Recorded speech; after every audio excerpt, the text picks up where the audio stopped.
IIT Hyderabad की एक team ने भारतीय माहौल के हिसाब से स्मार्ट मोबिलिटी समाधान तैयार करने के प्रयासों के तहत संस्थान के परिसर में चालक रहित बसों के संचालन के लिए एक सॉफ्टवेयर विकसित किया है।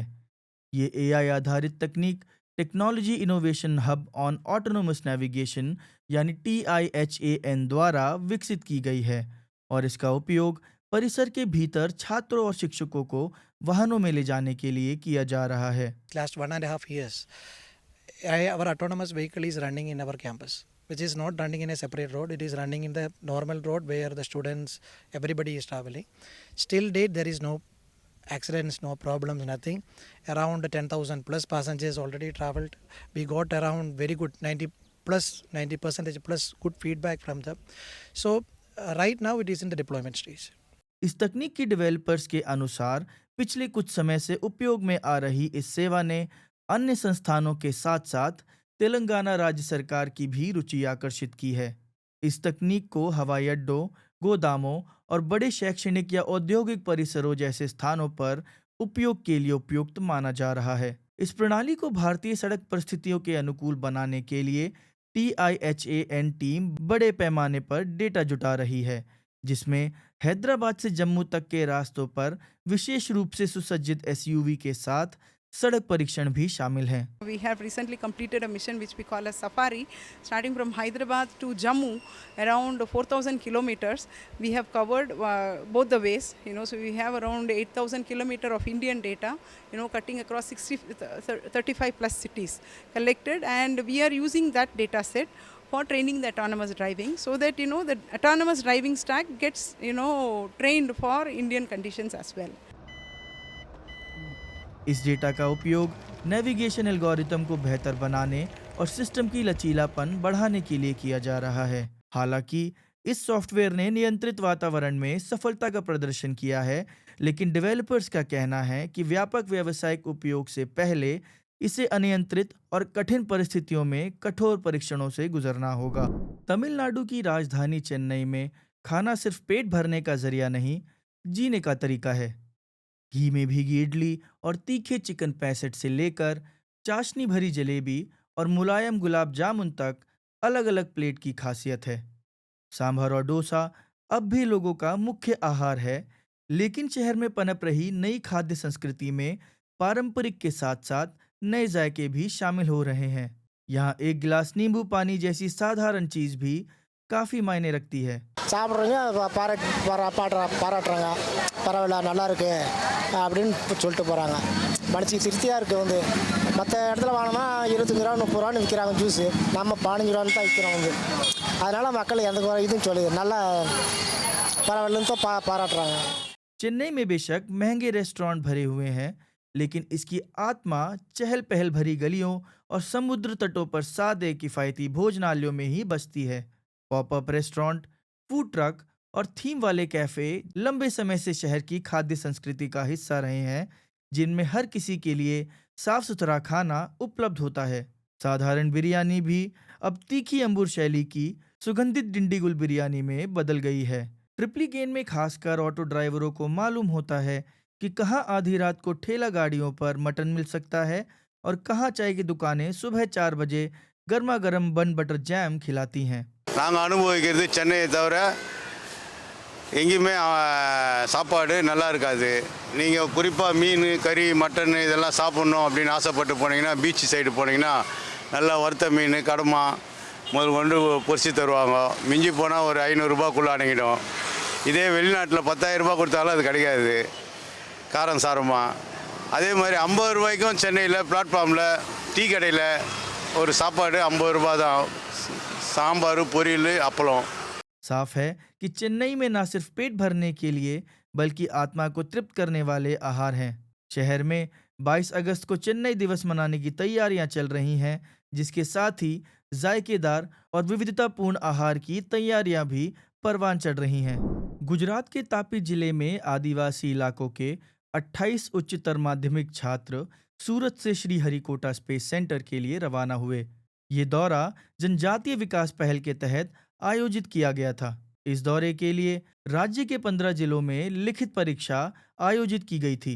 परीक्षा में चुने हुए छात्रों ने जाने से पहले वन एवं पर्यावरण मंत्री मुकेश पटेल से मुलाकात की। हमने 15 टापी डिस्ट्रिक्ट के 15 स्कूलों के अंदर जो 11वीं कक्षा में 12वीं कक्षा में जो विद्यार्थी लोग जो पढ़ रहे थे उसकी हम लोगों ने एग्ज़ाम ली। एग्ज़ाम में से 28 बच्चे पास हुए। इसमें 20 लड़कियां हैं रे 8 लड़के लोग पास हुए हैं। पहली बार ये लोग हरिकोटा में स्पेस सेंटर की मुलाकात के लिए जा रहे हैं। ये हमारे जो बच्चे कभी ट्रेन में भी नहीं बैठे, आज पहली बार प्लेन में बैठ रहे हैं। 3 दिन की यात्रा को लेकर खासकर वे बच्चे ज्यादा रोमांचित थे जिन्होंने अपने गांवों से बाहर कभी कदम भी नहीं रखा था। ये दौरा उनके लिए एक नया क्षितिज है जहां उनके सपनों को पर लग सकते हैं। स्पेस सेंटर जाने वाले बच्चे बेहद उत्साहित थे जिन्होंने अपनी उत्सुकता और खुशियां बयां की। बहुत एक्साइटमेंट हो रही है, पहली बार एरोप्लेन में बैठकर जा रही हूँ इसलिए। और इसरो जाके हम वहाँ वैज्ञानिक कैसे काम करते हैं और इंसान के लिए वहाँ ऊपर जाने के लिए कौन-कौन सी चीज़ें उपलब्ध हैं वो सब हम सीखना चाहते हैं क्वेश्चन पूछकर। मुझे बहुत खुशी हुई, मैंने सपने में भी नहीं सोचा कि अब मैं चेन्नई जाऊँगा।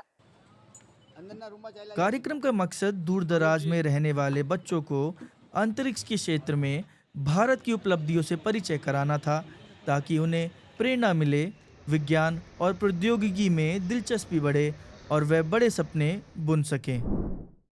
दिल्ली में आवारा कुत्तों की समस्या को अत्यधिक गंभीर बताते हुए उच्चतम न्यायालय ने सोमवार को शहर की सरकार और नगर निकायों को निर्देश दिया कि वे जल्द से जल्द सभी इलाकों से आवारा कुत्तों को उठाना शुरू करें और उन्हें आश्रय स्थलों में रखें। कुत्तों के काटने की घटनाओं से निपटने के लिए कई निर्देश पारित करते हुए न्यायालय ने चेतावनी दी कि यदि कोई व्यक्ति या संगठन आवारा कुत्तों को उठाने में अधिकारियों के काम में बाधा डालेगा तो उसके खिलाफ सख्त कार्रवाई की जाएगी। न्यायमूर्ति जेबी पारदीवाला और आर महादेवन की पीठ ने कहा कि फिलहाल लगभग 5,000 आवारा कुत्तों के लिए आश्रय गृह बनाए जाने चाहिए और कुत्तों के बधियाकरण और टीकाकरण के लिए पर्याप्त संख्या में कर्मचारी तैनात किए जाने चाहिए। पीठ ने कहा कि आवारा कुत्तों को आश्रय स्थलों में रखा जाए और उन्हें सड़कों, कॉलोनियों और सार्वजनिक स्थानों पर न छोड़ा जाए। साथ ही उन्होंने ये भी कहा कि शिशुओं और छोटे बच्चों को किसी भी कीमत पर आवारा कुत्तों से बचाना होगा जिनके काटने से रेबीज होता है। उच्चतम न्यायालय ने अधिकारियों को 1 सप्ताह के भीतर एक हेल्पलाइन बनाने का भी निर्देश दिया। शीर्ष अदालत ने 28 जुलाई को दिल्ली में कुत्तों के काटने से रेबीज फैलने की मीडिया रिपोर्ट पर स्वतः संज्ञान लिया था। देखिए, ये बात सच है, दिल्ली की जनता वर्षों से इस विषय पे परेशान है और सरकार, पिछली सरकारों ने जो किया और नगर निगम में जिस तरीके से काम चल रहा था, हम उन सब के ऊपर लगातार हमारी सरकार बनने के बाद से इन विषयों पे चर्चा करते हुए इसके समाधानों पे वर्कआउट कर ही रहे थे। इसमें माननीय कोर्ट ने जो आदेश दिया है वो भी हमारे लिए बहुत महत्वपूर्ण है। हमारा एक ही ध्येय है, दिल्ली की जनता को राहत देना। आज ये प्रॉब्लम जिस विकराल रूप धारण करके दिल्ली के सामने खड़ी है, इसमें सरकार की ईमानदारी के साथ में समाधान देना ये बहुत महत्वपूर्ण है, जिसकी हमने पूरी योजना बनाते हुए इस समस्या पे काम हम करेंगे और दिल्ली की जनता को बड़ा लाभ हम लगातार देने वाले हैं। ये बहुत बढ़िया फैसला है, इसको हम स्वागत करते हैं दिल से कि एक जगह होंगे लोगों को, कम से कम जो हम लोगों को जो दिक्कत हो रही है सड़कों पे चलते चलते काटना, इनका बच्चों के ऊपर काटना, औरतों को काटना, चलती बाइकों पे दौड़ना, तो ये कम से कम दिल्ली से हटेगा और ये बहुत ही बढ़िया फैसला है। हम इसको पूरा समर्थन करते हैं। ये कहीं ना कहीं अनजस्टिफाई बात है कि 3, 4, 5 लाख कुत्तों को एक साथ और 8 हफ्ते के अंदर कहीं पर शिफ्ट कर देना। उसके लिए पहले पॉन्ड बनाने पड़ेंगे। पॉन्ड के लिए आपको करोड़ों अरबों खरबों रुपए का फंड चाहिए, जो आप क्या दिल्ली सरकार या भारत सरकार के पास ये फंड है कि कुत्तों को अलग रख सकें? फिर उनके खाने पीने के लिए, मेंटेनेंस के लिए, उनके रख रखाव के लिए आपको लोगों को नियुक्त करना पड़ेगा। कम से कम आपको 10,000 लोग नियुक्त करने पड़ेंगे अगर आपको 3-4 लाख कुत्तों को संभालना है। इस फैसले के अंदर कहीं भी एबीसी रूल का जिक्र नहीं किया गया। हमें काम ये करना चाहिए था, अगर सुप्रीम कोर्ट को ऑर्डर भी करना था तो दोनों पक्षों को सुनना चाहिए था। उत्तर प्रदेश में वाराणसी के प्रतिष्ठित श्री काशी विश्वनाथ मंदिर में सोमवार से प्लास्टिक के इस्तेमाल पर पूरी तरह रोक लगा दी गई है। इससे पहले मंदिर प्रशासन ने 10 दिनों तक जागरूकता अभियान चलाया था। प्रसाद की दुकानों को पर्यावरण के अनुकूल विकल्प के रूप में बांस की टोकरियां और धातु के बर्तन उपलब्ध कराए गए हैं। मैं इसके लिए मंदिर प्रशासन को बहुत धन्यवाद देना चाहता हूं कि मंदिर प्रशासन ने पूरे तरीके से प्लास्टिक बैन कर दिया है। इसमें दुकानदार भी पूरा सहयोग करेंगे। मैं सहयोग करने के लिए मैं अब बांस की टोकरी में मैं प्रसाद दे रहा हूं, स्टील के लोटे में मैं जल दे रहा हूं और कार्टून में मैं आपको प्रसाद दे रहा हूं, मिठाई स्वीट्स।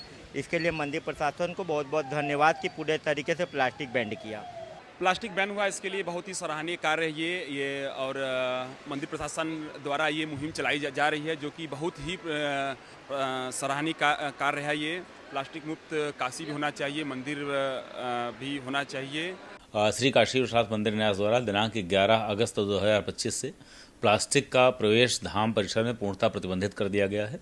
पूरे धाम क्षेत्र को प्लास्टिक मुक्त घोषित किया गया है। इस संबंध में समय से हम लोग तैयारी कर रहे हैं और लगातार पिछले 7-8 माह से इसमें तैयारी चल रही है। दिसंबर 2028 में निर्णय लिया गया था बोर्ड की बैठक में कि न्यास के द्वारा श्री काशी विश्वनाथ धाम को प्लास्टिक मुक्त क्षेत्र बनाया जाए। लेकिन चूंकि हमारे यहाँ देश विदेश से आने वाले श्रद्धालुओं की संख्या बहुत अधिक है, तो तत्काल कोई चीज़ रोक देने पर एक अफरा तफरी की स्थिति मच सकती थी, तो बहुत ही चरणबद्ध रूप से इसको लागू किया गया। अधिकारियों ने बताया कि रोक लगाने की तैयारी महीनों से चल रही थी। इसे धीरे धीरे लागू किया गया ताकि किसी तरह की परेशानी ना हो। काशी विश्वनाथ मंदिर में बड़ी संख्या में सैलानी और श्रद्धालु आते हैं, लिहाजा प्लास्टिक पर रोक पर्यावरण के साथ साथ मंदिर परिसर को भी साफ सुथरा रखने की दिशा में महत्वपूर्ण कदम है।